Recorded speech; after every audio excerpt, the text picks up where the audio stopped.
محرم کے مہینے میں عام طور پر مساجد میں اہل علم، علماء، خطباء وہ حضرت حسین رضی اللہ تعالی عنہ ان کی سیرت کو، حضرت حسن رضی اللہ عنہ کی سیرت کو بیان کرتے ہیں، اور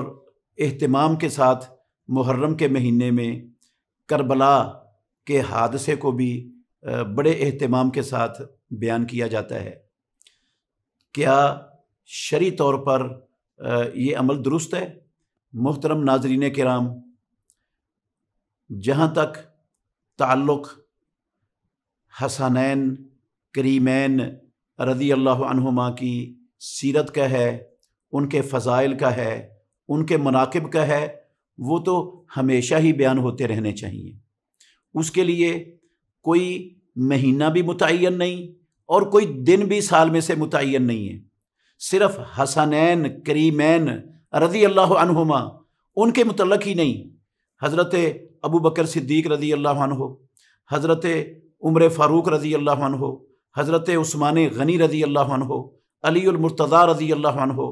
حضرت سعد بن ابی وقاص رضی اللہ عنہ، حضرت عبد الرحمن بن عوف رضی اللہ عنہ، حضرت ابو عبیدہ ابن الجراح رضی اللہ عنہ، حضرت سعید بن زید رضی اللہ عنہ،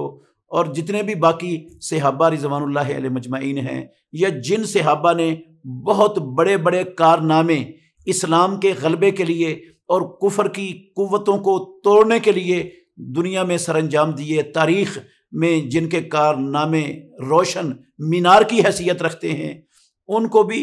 ان کی زندگیوں کو بھی مخصوص دنوں میں،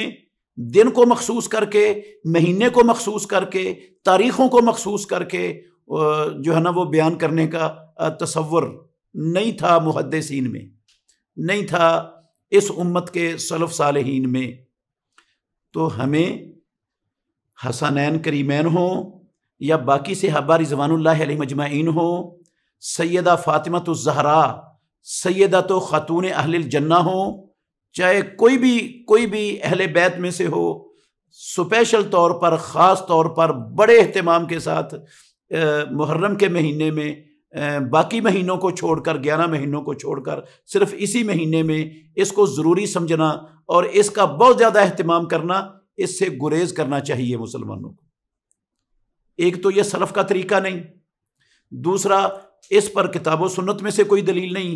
اور تیسرا اس میں تشیع اور رفض کو پھیلانے کی ایک راہ نکلتی ہے، کیونکہ بعض لوگ ان دنوں میں، اس مہینے میں جو ہے نا وہ ان چیزوں کو بہت زیادہ اہتمام کے ساتھ بیان کرتے ہیں۔ ہمارا میڈیا بھی بہت زیادہ ان کو اٹھاتا ہے اور بہت زیادہ اہتمام کرتا ہے۔ تو جب دین کو سمجھنے والے، دین کی فہم رکھنے والے، صحیح دین کے علمبردار دائی اور علماء کرام وہ بھی ان دنوں میں اس کے اندر شامل ہو جائیں گے، تو یہ ایک قسم کا رفض اور تشیع اس کو پھیلانے کا ایک قسم کا ذریعہ بن جائیں گے۔ پورا سال موجود ہے ہمارے پاس حضرت حسن رضی اللہ عنہ کی سیرت کو بیان کرنے کے لیے، حضرت حسین رضی اللہ تعالی عنہ کی سیرت کو بیان کرنے کے لیے، حضرت علی رضی اللہ عنہ کی سیرت کو بیان کرنے کے لیے، باقی صحابہ رضوان اللہ علیہ مجمعین کی سیرتوں کو بیان کرنے کے لیے، اور رسول اللہ صلی اللہ علیہ وسلم کے اہل بیت کی سیرتوں کو، ان کی عظمتوں کو، شان کو بیان کرنے کے لیے پورا سال موجود ہے۔ تو ہمیشہ جب بندہ مناسب سمجھتا ہے اس کو بیان کر سکتا ہے۔ کسی دن کو متعین کرنے کا طریقہ یہ اسلام کا نہیں ہے، اس سے گریز کرنا چاہیے مسلمانوں کو۔